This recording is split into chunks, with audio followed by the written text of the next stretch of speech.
வணக்கம். என்ன நண்பர்களே, எப்படி இருக்கிறீங்க? Right, okay. இந்த சட்டத்தை பற்றி ஏதோ உங்களுக்கு சொல்லணும் ரொம்ப அவளோட தான் சில விஷயம்லாம் பண்ணிகிட்ருக்கேன். வீடியோ வந்து நிறைய பார்க்குறது கம்மி. அது சட்டம்னால பார்க்க மாட்டாங்க, கொஞ்சம் பயம். அது ஏதோ சொல்லிடுவாங்களோ அப்படின்னு சொல்லிட்டு. அடிப்படை சட்டங்கள் மனிதனுக்கு தெரிஞ்சு வச்சுக்கணும். சட்டம் தெரியாமல் நீங்கள் இந்த பூமியில் வாழ்கிறது ரொம்ப கஷ்டம். இருக்கலாம், பணம் காசு இருக்கிற வரைக்கும் ஒன்றும் பிரச்சனை இல்லை. பிரச்சனை வந்துச்சுன்னா உன்னுடைய மொத்த பிரச்சனையும் மன உளைச்சல் ஆகிடும். அதனால தான் சட்டம் தெரிஞ்சு வச்சுக்கணும்னு சொல்கிறோம். அடிப்படை சட்டங்கள் ஒரு மனிதனுக்கு தெரிஞ்சிருக்கணும்.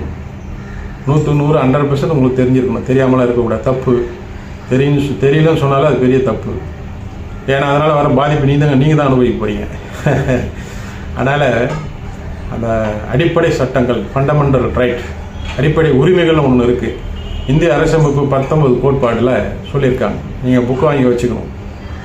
இப்போ கரண்டில் இருக்கிற புக்கு வாங்கி பாருங்க. அதில் சொல்லியிருக்காங்க, ஒரு நிறைய சொல்லியிருக்காங்க. அது வழிபாடு உரிமை, சங்கம் ஆரம்பி இருக்கிறது, சகோதர தத்துவத்தோடு இருக்கிறது, இயற்கை வளங்களை நம்ம காப்பாற்றக்கூடிய கடமை நம்புது. ஏன்னா இன்றைக்கி சொல்கிறாங்களே, மணல் இதெல்லாம் திருடுறாங்க, இயற்கையை கொள்ளடி மாதிரி கேட்டால் நீ யாரான்னு கேட்குறாங்க. அவனுக்கு தெரியல சட்டம், நீ யாராங்க. அப்படி இயற்கையை பண்ணக்கூடாது. அது ஒவ்வொரு குடிமகனும் தட்டிக்காத உரிமை இருக்குன்னு கான்ஸ்டியூஷனாக தான் இந்திய அரசமைப்பு சட்டம் சொல்லுது.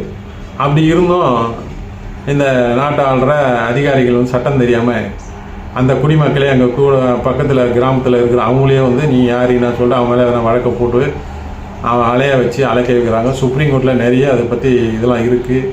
சுற்றுச்சூழலில் அந்த சட்டத்தில் அதுக்கு ரொம்ப உரிமை கொடுத்துருக்காங்க. அப்படி இருந்தும் இவ்வளோ மணல் கொள்ளை அதெல்லாம் நடக்குதுன்னு சொல்கிறாங்க.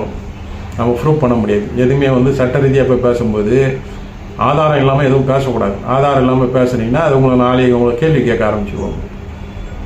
இது ஜனநாயக நாடு, எல்லாம் என்னென்ன பேசலாம். ஏன்னா சில விஷயங்கள் கரெக்டாக பேசணும். அப்போது அந்த 19 அந்த உரிமை இருக்குது உங்களுக்கு. நீங்கள் எங்கன்னா சொந்தமாக தொழில், நியாயமான தொழில், சட்டத்துக்கு உட்பட்டு எந்த தொழில் எங்கன்னா போய் செய்யலாம். உங்களுடைய மதம் சம்பந்தமான ஜனநாயக நாடுன்றது எல்லாம் இங்கே எல்லா பலதரப்பட்ட மக்கள், பலதரப்பட்ட மதத்தை சார்ந்தவங்க இருக்கிறாங்க. அவங்க வழிபாடு, அவங்களுடைய இதில் கலாச்சாரம், பண்பாடு, இதில் ஒருத்தருக்கு யாரும் அவங்க தலையிடக்கூடாது. முடிஞ்சால் ஒத்துமையாக இருந்துக்கலாம், இல்லைன்னா அவங்க வேலையை அவங்க பார்த்துக்கலாம். அப்படி தான் கொடுத்துருக்காங்க. அது மாதிரி 4 பேர் கூடும், அதை ஒரு கூட்டமாக கூடுறதுக்கு உரிமை, சங்கம் அது மாதிரி ஆரம்பித்து அது பண்ணுறதுக்கு உரிமை இருக்குது உங்களுக்கு. இப்படி அடிப்படை ஃபண்டமெண்டல் ரைட்டுன்னு சொல்கிறாங்க இங்கிலீஷில். அது அப்படி அந்த உரிமைகள்லாம் கொடுத்துருக்காங்க. சட்டங்கள் நிறையவே சாதகமாக நிறைய. ஆனால் இன்றைக்கி நாடு, மக்கள், அறிவியல், தொழில் உடைய வளர்ச்சி காரணமாக பல புது சட்டங்கள்லாம் உருவாக்கி நம்ம அந்த சட்டத்திலேருந்து மக்களுக்கு பாதுகாப்பு வேணும், அந்த தொழிலுக்கு பாதுகாப்பு வேணும்னு சொல்லிட்டு பல சட்டங்கள் உருவாக்கியிருக்காங்க. இப்போ அடிப்படை சட்டம் அது தெரிஞ்சிருக்கணும். Right, okay. அது நீங்கள் அந்த சட்டத்தை போய் அது அடிப்படை சட்டங்கள்னு போட்டால் நெட்டில் வாங்கி நீங்கள் தெரிஞ்சு வச்சுக்கலாம். அது நான் ஒன்றும் சொல்ல வேண்டியதில்லை. அதுமாரி மெயினாக போலீஸ்காரங்களை பார்த்தா பயம். ஐயோ, போலீஸ்னால் என்ன பண்ணிவிடுவாங்களோ, நம்மளை எதனா செஞ்சுருவாங்க. அவன் பார்த்தாலே, போலீஸை பார்த்தாலே பயப்படுறாங்க. ஏன் அந்த பயம் வருது? ஏன் அனுபவதுன்னா அவன் ஒன்றும் பண்ண முடியாது. சட்டப்படி நம்மளை ஒன்றுமே பண்ண முடியாது. என்ன அவன் சட்டத்தை புறமாக தான் பண்ண முடியும். தேவையில்லாமல் உனக்கு ஸ்டேஷனுக்கு கூட்டு போயிட்டு அந்த சட்டம் தெரியாத சில அதிகாரிங்க அடிக்கிறது, துன்புறுத்துறது, அவனை மிரட்டுறது, பொய் கேஸ் போடுறது, இப்படி பண்ணிவிடுவாங்கோ நம்மளை அப்படின்னு ஒரு பயம். அது எல்லாரையும் பண்ண மாட்டாங்க. ஏழையாக இருக்கிறவன், சக்தி இல்லாதவன், அவனை தான் மிரட்டவங்க பண்ணுவாங்க, செய்வாங்க.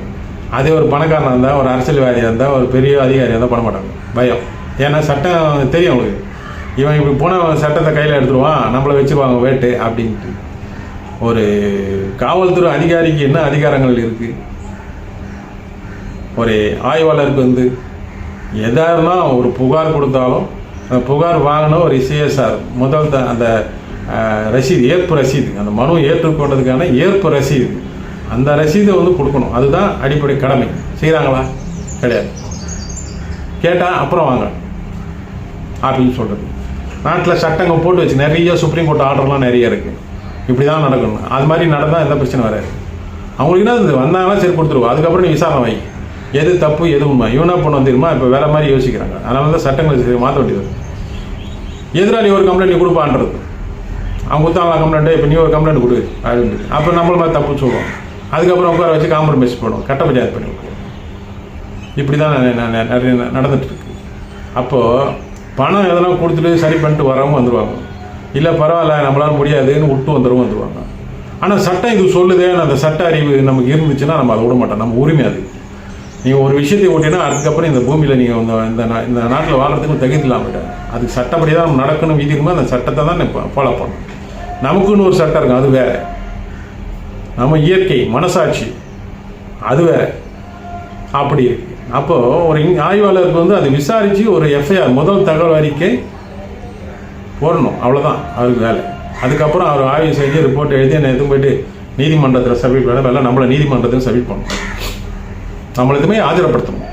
நம்மளை கைது செய்யணும்னா ஃபஸ்ட்டு கைது செய்யும் போதே எதுக்காக நீ கைது செய்கிறேன்னு சொல்லிட்டு ஃபஸ்ட்டு அந்த அறிவு அந்த ஆவணம் கொடுக்கணும், அந்த நோட்டீஸ் கொடுக்கணும். உன்னை வந்து இந்த குற்றம் உன் மேலே இந்த புகார் வந்திருக்கு, இந்த குற்றம் வந்திருக்கு, இது உண்மையாக இருக்கிறதுனால நாங்கள் உங்களை வந்து கைது செய்கிறோம் அப்படின்னு சொல்லிட்டு தகவல் கொடுக்கணும்.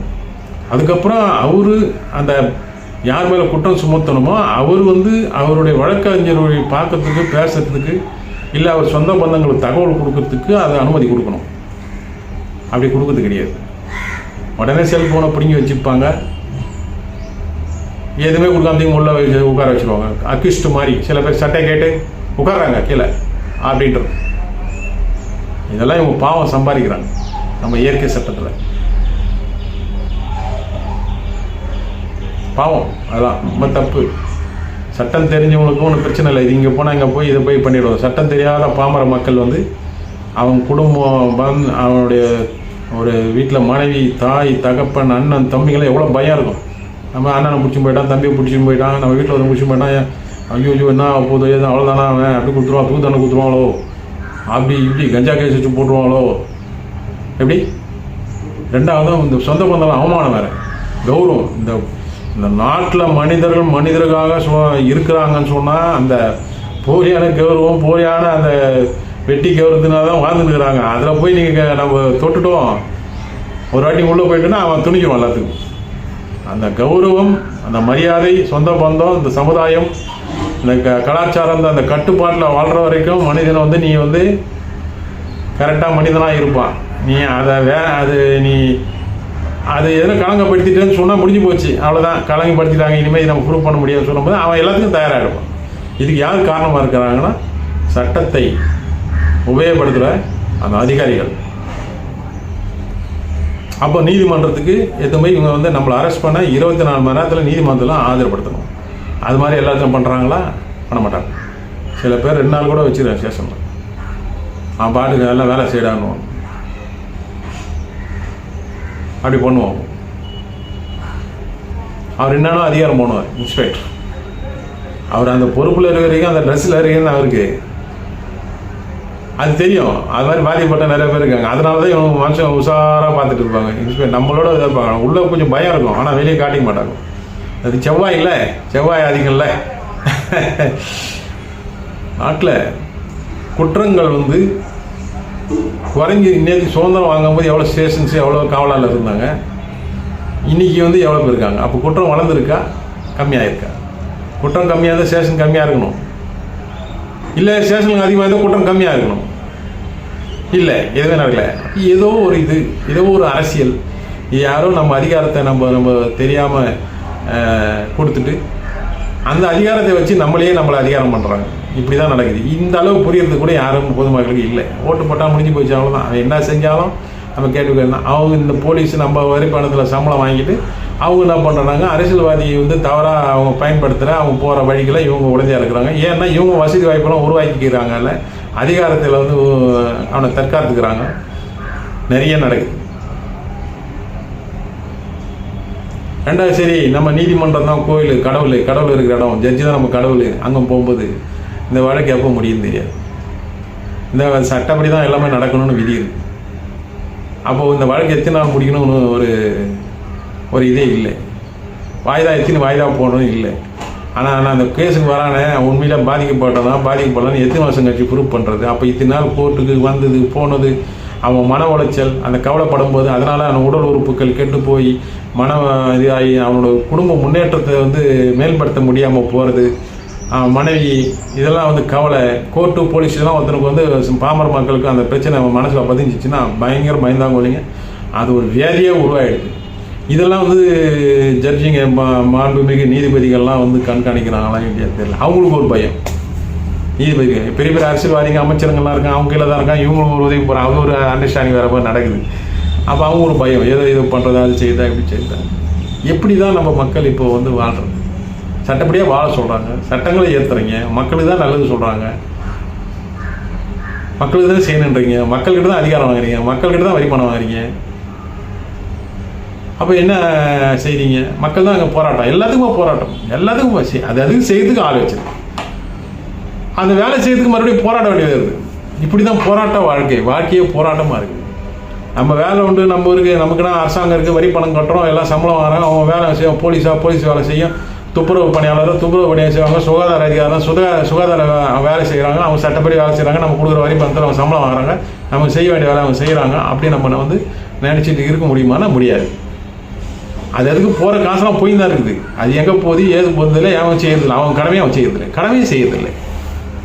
அதேமாதிரி மேல அதிகாரிகள் கீழே அதிகாரிகளுக்கு வந்து ஓரல், அதாவது வாய்மொழி உத்தரவும்படி சில விஷயங்கள் வந்து சொல்லி காரியங்களை செய்யும்போது தான் அந்த சட்டம் அங்கே வலுவிழந்து போயிடுது. அதிகாரமும் ஆள்பலமும் வந்து அங்கே வேலை செய்யும்போது தான் அங்கே இதாகும். எல்லாத்துலேயும் பேதம் இருக்குது. மக்கள்கிட்ட தான் ஜாதி பேதம் இருக்குன்னா அந்த அரசாங்க ஊழியராக போயின்னா ஜாதி பேதம் பார்க்கக்கூடாது, அவங்களாம் ஜாதி பேதத்தான் பார்க்குறாங்க. அப்படி தான் நடக்குது. வெளியே வேணால் சொல்லலாம் ஜாதி இல்லை, மதம் இல்லை, கோவில் இல்லை, அதெல்லாம் சொல்லுவாங்க. அதெல்லாம் சும்மா எல்லாம் போய் மக்களை ஏமாத்துறாங்க. அப்போது இந்த போலீஸ் ஸ்டேஷனு, நீதிமன்றம் இதெல்லாம் நம்மளுக்கு நியாயம் கிடைக்காதப்போ ஏன் கிடைக்கல, எது கிடைக்கல? நீங்கள் வந்து சட்டம் போய் நீங்கள் நீதிமன்றத்துலேயோ போலீஸ் ஸ்டேஷனில் பேச நம்ம பிடிக்கவே. டாக்டர்கிட்ட போய் நீ வைத்தியம் சொன்ன, சார் இது இப்படி வேணும் சார், இது வந்து இயற்கையாக சாப்பிடலாம் சொன்னால் டாக்டர் ஒன்றும் பார்த்தா பிடிக்காது, அவ்வளோதான் முடிஞ்சு. ஒரு டாக்டர் இன்னைக்கு பாருங்க, ஒரு யூடியூப்ல போட்டிருக்கான், ஒரு நோயாளியை போட்டு அடிக்கிறான், ஒரு டாக்டர் ரத்த காய வர மாதிரி அடிக்கிறான்னா அவன் எப்படி அவன் வந்து ஒரு உயிரை காப்பாற்றுவான்? இந்த லட்சணத்தில் தான் இருக்குது. எல்லாம் சைக்கோ வர மாதிரி இருக்குது. அப்போ போலீஸோடனா காவலாளர், போலீஸ் இவங்க என்ன நினச்சிக்கிறாங்க, போலீஸ்னா நம்ம பெரிய அதிகாரம் படித்தவங்க நினைக்கிறாங்க. அதெல்லாம் சும்மா, அதெல்லாம் அனாதை பசங்களை போய் இப்படி ஒரு அனாதையாக சுற்றுறான்பா, அவனுங்கிட்ட தான் அவன் அதிகாரத்தை கேட்டானா பண்ண அவன் இது மாட்டான். அவனுக்கு ஆள் பலம் இருக்குன்ட்டு போய் காட்டும்போது அவன் காட்டுவான். அவங்களுக்கு அந்த போலீஸை வந்து என்ன பண்ணுவோம், நீ சட்ட ரீதியாக பண்ணுற, கரெக்டாக பண்ண மாட்டேல, சட்டம் எழுத்து பண்ணுறல, அப்போ பார்க்கலாமா? சட்டத்தை மீறி செஞ்சுன்னா சட்டத்தை மீறி செய்யலாம். எவன் ஒரு அதிகாரி வந்து சட்டத்தை மீறி அவன் செய்யலை, சட்டத்தை புறம்பாக அவன் செய்கிறான்னா அப்போ அவன் அதிகாரி கிடையாதுன்னு அர்த்தம். உனக்கு இதுதான் வேலை கொடுத்துருக்கா, அதை நீ கரெக்டாக செய்யணும். அது செய்யாமல் நீ வந்து எதிர்மறையாக செஞ்சினா நம்ம வந்து தட்டி கேட்கணும், விடக்கூடாது. அவன் அதிகாரிக்கு லாக் கிடையாது. அப்படி தான் அது கணக்கு.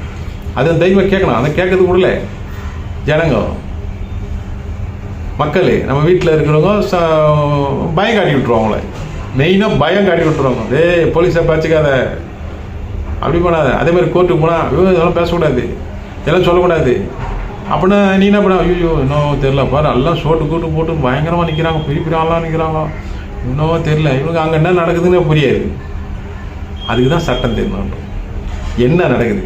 கோர்ட்டு நீங்கள் வந்து பாருங்கள், நீங்கள் ஒவ்வொரு செங்கல்லேருந்து சட்டப்படியாக தான் கோர்ட்டு அங்கே இருக்கணும், அப்படி தான் நடக்கணும்.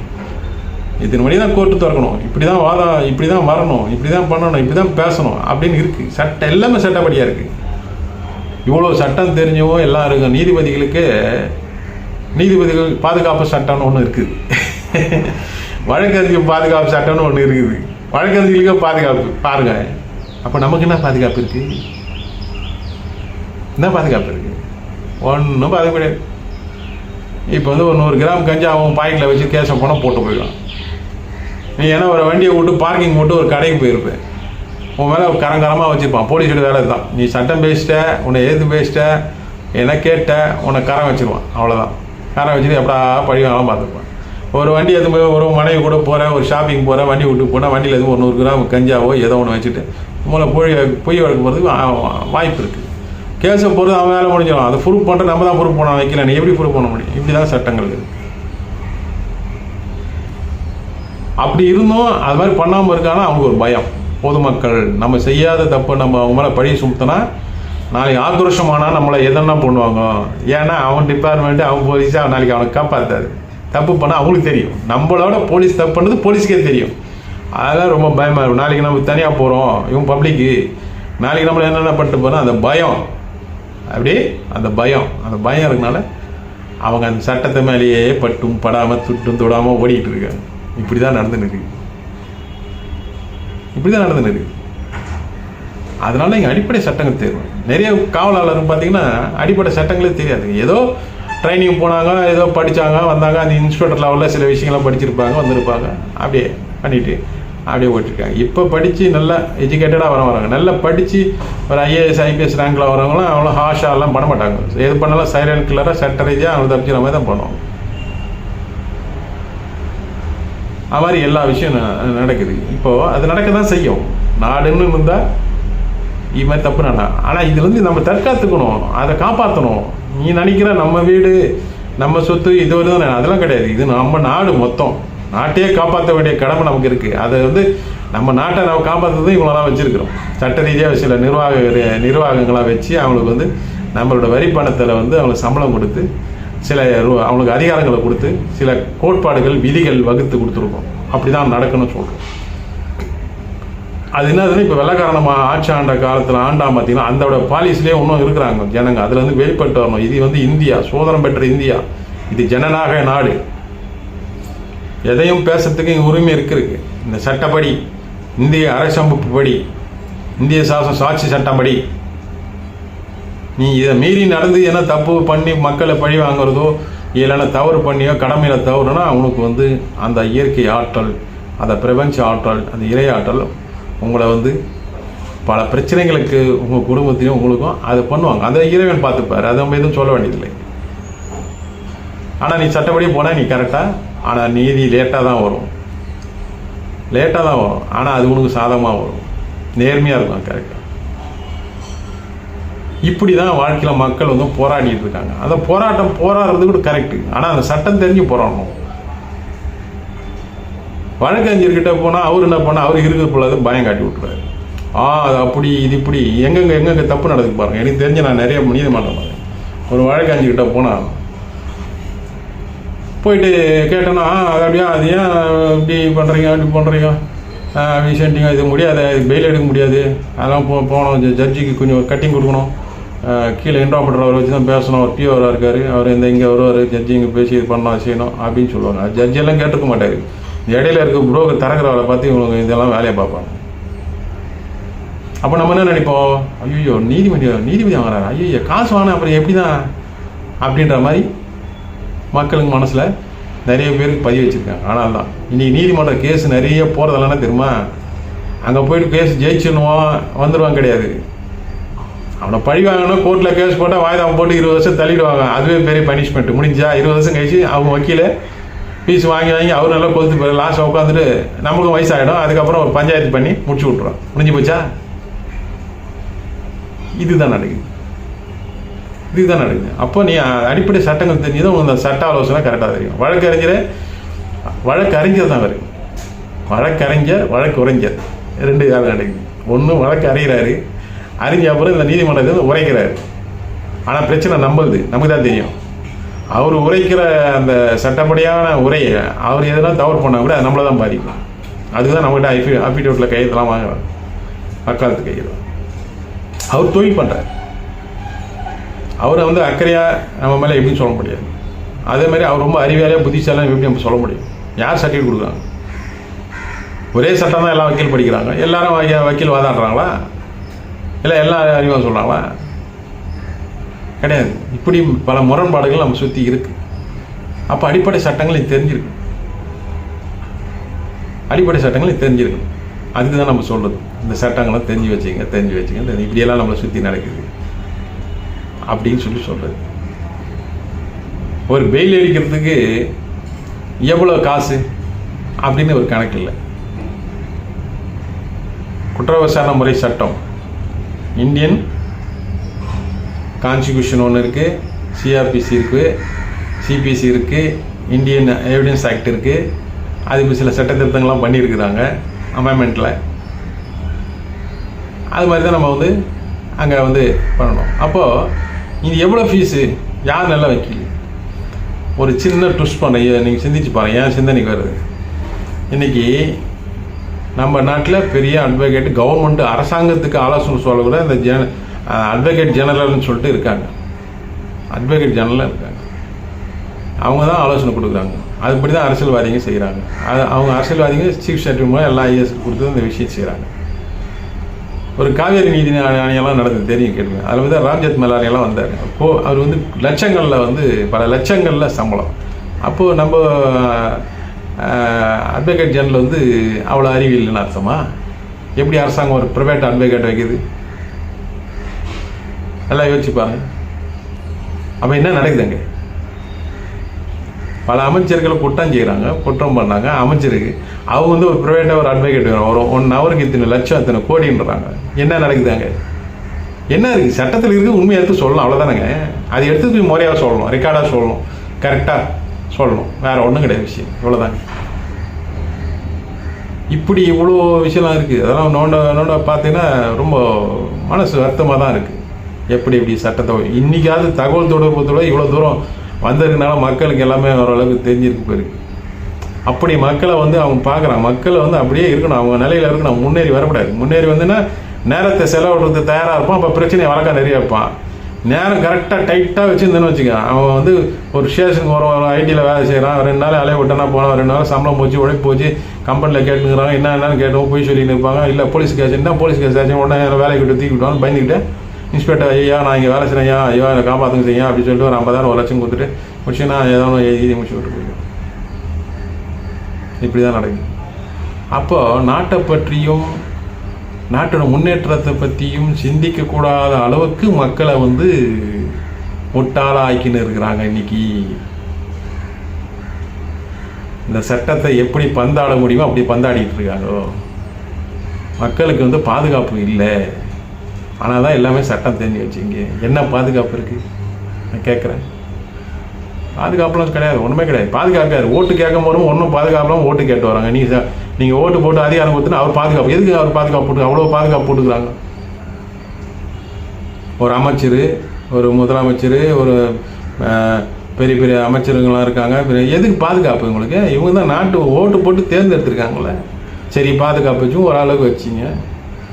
எவ்வளோ செலவு பண்ணுறாங்க? யார் கேட்குறது? கேட்க வேண்டியாலும் கேட்க மாட்டாங்க.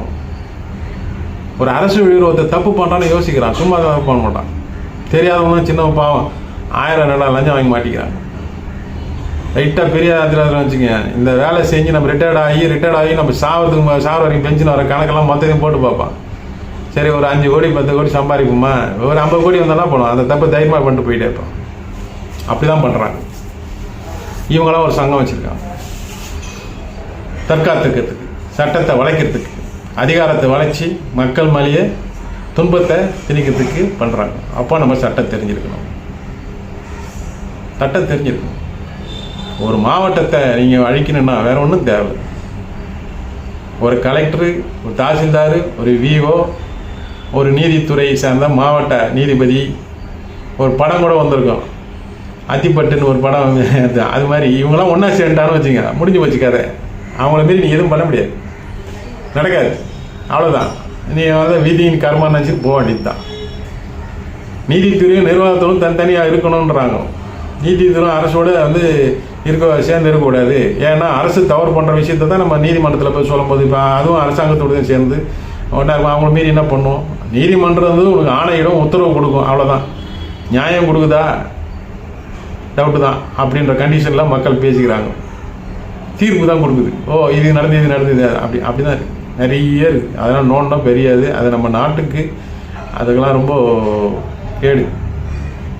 அதனால் ஒவ்வொரு குடிமகனும், ஒவ்வொரு அந்த உண்மையாக மனிதனாக இருக்கக்கூடிய எல்லாருமே அடிப்படை சட்டங்கள் தெரிஞ்சோ தெரியாமல் மனிதனாக பிறந்துட்டோம். அப்போது அந்த சட்டங்களை வந்து உட்பட்டு தான் அது நல்லதோ கெட்டதோ கஷ்டத்தை அனுபவிச்சு தான் போனோம். ஆனால் அந்த சட்டங்கள் படி இருக்கணும். சட்டத்தை மீறி யாரும் செய்யக்கூடாது. அதுக்காக நம்ம உயிரை கூட கொடுக்கணும், தப்பு கிடையாது. என்ன இருக்குது? ஒன்றும் கிடையாது வாழ்க்கையில். அதுக்கு நிறைய உதாரணம் இருக்குது, எப்படி தான் அது நிறைய பேசுவோம், கொஞ்சமே பேசுவேன். வீடியோ வந்து நிறைய பேர் பார்க்க ஏன்னா நிறைய பேருக்கு தெரிஞ்சால் தான் நல்லதுன்னு சொல்லிட்டு இருக்கோம், வேறு ஒன்றும் கிடையாது. நம்ம இதில் யாரும் வந்து பழி வாங்கணும்.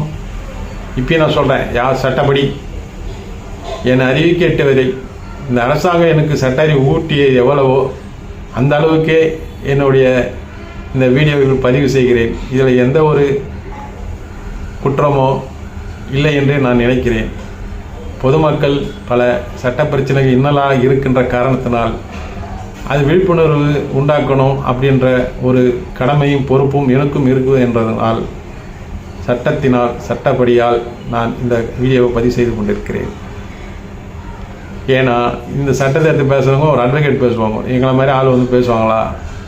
பேசுனா அந்த அட்வொகேட்டுக்கு பிடிக்காது, போலீஸுக்கு பிடிக்காது, நீதிமன்றத்துக்கு பிடிக்காது. அப்போ என்ன பண்ணுவாங்க, நம்ம எதனா பேசுவோமான்னு நினச்சிருப்பாங்க. எப்படி அப்படின்னு சொல்லுவாங்க. நமக்கு யாரும் நம்ம பழி வாங்கினாங்க கிடையாது. அவங்களும் ஒரு கட்டத்தில் அவங்களுக்கு மேலே இருக்கிறவங்க அவங்களுக்கு அடிபணிங்க இருக்கிறாங்க. இப்படி தான் ஓடிட்டு. அதனால் யார் தப்பு சொல்ல, நாங்கள் சட்டப்படி நீங்கள் பண்ணுங்க, நான் மதிக்கிறேன். போலீஸை மதிக்கணும், நீதிபதி மதிக்கணும். ஏன் அட்வொகேட் ரொம்ப பாவம், அட்வொகேட்டுங்க பாவம். அந்த போலீஸ் ஸ்டேஷன் வந்தால் ஆட்டெல்லாம் அவனுக்கு சட்டம் புரியலாத சொன்னாலும் கேட்க மாட்டான். அதுக்கப்புறம் கோர்ட்டுக்கு போனாச்சு கும்பலாக போய் வக்கீல் நின்றுக்கிறாங்க, இவர் பேசுறதே கேட்க மாட்டேங்குது. அவர் ஜட்ஜி என்ன பண்ண இவ்வளோ கேஸ் பார்த்தேன்னு பாப்பாரு டக்கு டக்குன்னு முடிச்சுன்னு இப்படி போய் தான் நம்ம வாழ்க்கையை பந்தாட்டம் பந்து மாதிரி ஆடுறாங்க, ஃபுட்பால் இதில் மாதிரி ஆடுறாங்க, வாழ்க்கையை நாசம் பண்ணுறாங்க. இறைவன் கொடுத்த அந்த உயிர், இந்த உடலை இந்த பூமியில் நல்லபடியாக நான் வாழ்ந்து என் ஆயுள் காலத்தை நான் முடிச்சுட்டு போகலாம் பார்த்தா எங்ககிட்டே நீங்கள் ஓட்டு உரிமையை வாங்கின்னு அதிகாரத்தை வாங்கின்னு எங்கள் வரி பணத்தில் சம்பளம் வாங்கின்னு நீங்கள் வந்து இப்படியெல்லாம் நடக்கிறாங்களே மக்கள் அப்படின்னு ஒரு இது தான், வேறு ஒன்றும் கிடையாது, வேறு ஒன்றும் கிடையாது. எதுவுமே இந்த பூமியில் எது சட்டப்படியே நீ என்னதான் நீ உனக்கு உரிமை சொன்னால் எதுவுமே உரிமை கிடையாது, யாருக்குமே உரிமை கிடையாது. எதுவும் நீங்கள் வரணும், எல்லாம் நல்லபடியாக வாழணும், நல்லதே செய்யணும். மக்களால் உருவாக்கப்பட்ட இந்த அரசமைப்பு அது தலையாக கடமையாக அதை மதிக்கணும் அப்படின்னு சொல்லிட்டு தான் நம்ம நினைக்கிறோம். ஆனால் அதை பொறுப்பேற்று உறுதிமொழியெல்லாம் கொடுத்து அந்த உயர்ந்த பதவியில் இருக்கிறவங்க சில செய்கிற தவறுகளை மக்கள் தட்டி கேட்க முடியல. பல பிரச்சனைகள் அதனால் உருவாகுது. அப்போ அந்த அளவுக்காவது அந்த வாழ்கிறதுக்கு ஒரு அடிப்படை ஒரு சட்டங்கள் வந்து புரிதல் இருக்கணும். அரசாங்கம் வந்து அடிப்படை சட்டம் வந்து குழந்தைங்களுக்கு வந்து ஆரம்பத்திலேயே ஒரு 7 வயசு, இப்போ ஒரு 10 வயசுன்னு வச்சுங்க, ஒரு 5 வயசு 6 வயசு மேலே சின்னதாக கொஞ்சமாக சட்டங்களை வந்து கற்றுக் கொடுக்கும். ஏன் கொடுக்க மாட்டேங்குது? மக்கள் எல்லாம் சட்டம் தெரிஞ்சால் நான் கேள்வி கேட்பான் அப்படின்னு நினைக்கிறாங்க. என்ன பண்ணுறது சொல்லுங்க பார்க்கலாம். அப்போ விதின்னு நினச்சிக்க வேண்டியதான். நான் நாட்டில் பிறந்து விதி அப்படின்னு நினச்சிட்டு போக வேண்டியது. இப்படி தான் இருக்குது. அதனால் சின்ன விஷயங்களை நீங்கள் தற்காத்துக்கணும், பாதுகாத்துக்க சட்டப்படியே பண்ணணும். நீங்கள் ஃபஸ்ட்டு நீங்கள் செய்கிற தொழில் சட்டப்படியே பண்ணுறீங்களா கொஞ்சம் பார்த்துக்கணும், அதில் என்ன தப்பு இருக்கான்னு பார்த்துக்கணும். ஏன்னா உங்களுக்கு தப்பு செய்ய விடுவாங்க. நாளைக்கு எதனா அரசாங்கத்தை கேட்டால் அந்த தப்பை வச்சு உன்னை பிளாக்மெயில் பண்ணுவோம், உன்னை வச்சு அதை ஆஃப் பண்ணிவிடுவோம். அப்படி வச்சுருக்காங்க நிறைய பண்ணி. சேவைக்காக நம்மக்கிட்ட வரி பணத்தில் சம்பளம் கொடுத்து அரசியல்வாதி 5 வருஷம் வாழ்கிறான். அவன் பார்த்தா பெரிய பங்களா காட்டம் கோடிக்கணக்கு சம்பளம். எப்படி இது நடக்குது? அவன் நமக்கு வேலை செய்தானே வந்திருக்கான், அவனுக்கு எப்படி இது வந்தது? அவனுக்கு நம்மளோட சம்பளம் அதிகமாக நம்ம வரி பணத்துக்கு கொடுக்குறோமே, அவனுக்கு வசதி வாய்ப்பெல்லாம் எல்லாம் கொடுக்குறோமே, அவன் பார்த்து நல்லா பெரிய ஆளாகிறானே எப்படி? அது ஓட்டு போட்ட மக்களை கரெக்டாக மதிக்க மாட்டான், கேட்க மாட்டான். என்ன இப்படி ஏன் இப்படி நடக்குது? எந்த இடத்துல ஓட்டை இருக்குது அப்படின்னு பார்க்கணும், யோசிக்கணும். நம்ம அந்த சிந்திக்கக்கூடிய திறமை, அந்த சிந்திக்கக்கூடிய ஆற்றல் ஒவ்வொரு குடிமகனுக்கு இருக்கணும். இந்த அரசமைப்பில் அவன் அறிவை கொண்டு அவன் வந்து எல்லாத்தையும் அவனை தற்காத்துக்கிறதுக்கு எல்லாம் உரிமை இருக்குது. எல்லாருக்கும் அவன் அந்த உரிமை இருக்குது. அதனால் இப்போ இன்றைக்கி ஃபாஸ்ட்டாக காலத்தில் நிறைய பிரச்சனைகள் வரக்கூடிய வழிகள் நிறையா இருக்குது. ரொம்ப உஷாராக தற்காத்துக்கணும். எந்த வேலை செய்யணும், எது செய்யக்கூடாது, சட்டப்படி எது செய்யணும், சட்டப்படி எது செய்யக்கூடாது, எந்த இடத்துல போய் நிற்கணும், எந்த இடத்துல நிற்கக்கூடாது, எங்கே போகணும், எங்கே வரணும், எல்லாம் நீ பார்க்கணும். உஷாராக இருந்தால் தான் இங்கே வாழ முடியும், இல்லைன்னா வாழ முடியாது. இன்னும் கொஞ்ச நாள் கதை யாரும் வீட்டை விட்டுலாம் யாரும் வெளியே வர மாட்டாங்க. நான் விஷயமா இருந்தானே நீ ஏன் வந்து நிற்கிற அப்படின்னு கேட்பாங்க. அந்த அளவுக்கு ஆகி போச்சு. இந்திய அரசு கோட்பாடு 19 படி இந்த நாட்டில் சுதந்திரமாக ஒரு குடிமகன் எங்கன்னா போகலாம், எங்கன்னா வரலாம், தடை செய்யப்பட்ட இடத்த தவிர அப்படின்னு சொல்லியிருக்காங்க. ஆனால் நீங்கள் தெருவில் போனால் ஏன் நிற்பான்னு கேட்பாங்க. அப்படி வந்துடும் ஒரு காலம். எதுக்கு நிற்கிறேன்னு கேட்பாங்க. சும்மா ஏன் நிற்கிறேன், அவங்க என்ன வேலை, அவங்க வீட்டில் போய் நிற்கிறேன் அப்படின்னு வாங்க. சார் சும்மா வந்தோம் சார் காற்று வாங்கலான்ட்டு. எதுக்கு என்ன வேலை, சும்மா என்னதுக்கு அது வீட்டில் இருந்து காற்று வாங்க அப்படின்னு அந்த ஒரு கண்டிஷன் வரும். அனாவசியமாக நீ எங்கே போட. அதுக்கப்புறம் நீ எங்கே போகிறேன் எங்கே வரேன் யார்கிட்ட பேசலாம் கண்டுபிடிக்கணும். அதெல்லாம் சிப்பெல்லாம் வரப்போகுது, நிறைய வரப்போகுது. ஆனால் சட்டங்கள் மாறிக்கிட்டே வருது. இருக்கிற ஆயுட்காலத்தை நல்லபடியாக பண்ணுங்க. முடிஞ்ச அளவுக்கு 4 பேருக்கு சொல்லுங்கள், இப்படி தான் இருக்கணும், உஷாராக இருப்பான்னு. அதுமாதிரி யாருமே எந்த பொருள் ஓசியில் கொடுத்தாலும் வாங்காதீங்க. எந்த ஒரு பொருள் வாங்கினாலும் பில்லு வாங்கி வச்சிங்க. பில்லை கரெக்டாக வச்சு உங்கள் அக்கௌண்ட்டில் நீங்கள் கரெக்டாக காட்டுங்க. யாராவது ஏதோ கொடுக்குறான், அந்த பில்லு ஒரிஜினல் பில்லாக பாருங்கள். அதில் வந்து என்ன கம்பெனியில் வாங்கியிருக்கீங்க, என்ன பண்ணி அது பில்லுலாம் கரெக்டாக இருக்கா, சீல் கரெக்டாக போட்டீங்க. அந்த சீல் உண்மையான சீலாக, அந்த ஓனர் யார், அவன் கையெழுத்து போட்டு கொடுக்குறான் யார், மேனேஜரா என்ன, அவன் மேனேஜருக்குன்னா ரைட்டு, எல்லாத்தையும் க்ளீனாக பக்கா நீங்கள் வச்சுக்கணும். இல்லைன்னா உங்களுக்கு எதனா வச்சு எதனா சிக்க வச்சு உங்களை வேடி பார்த்துக்குவோம். அப்போ இந்த சட்டங்கள் அடிப்படை தெரியும். எப்போ சட்டங்கள் தெரிஞ்சால் தான் நீ கேள்வி கேட்க முடியும். அது மாதிரி ஒன்றுன்னா நம்ம ஒரு விஷயம் எனக்கு தெரிஞ்ச வரைக்கும் நான் உங்களுக்கு சொல்கிறேன். முடிஞ்சால் எனக்கு நீங்கள் ஆலோசனை சொல்லுங்கள், ஒன்றும் தப்பு கிடையாது. நான் தான் எனக்கு எல்லாம் தெரியும், எனக்கு ஒன்றும் தெரியாது, தெரிஞ்சது சொல்கிறேன், அவ்வளோதான். எனக்கு தெரிஞ்ச விஷயம் அனுபவங்கள் எல்லாம் இருந்தது, அதனால் அதை சொல்லிகிட்டு இருக்கேன். சட்டத்தை பற்றி நான் சொல்லிட்டு இருக்கேன், வேறு ஒன்றும் கிடையாது. அடிப்படை சட்டங்கள் தெரிஞ்சுக்குங்கள், நீங்கள் யாருன்னு தெரிஞ்சுக்குங்கள்.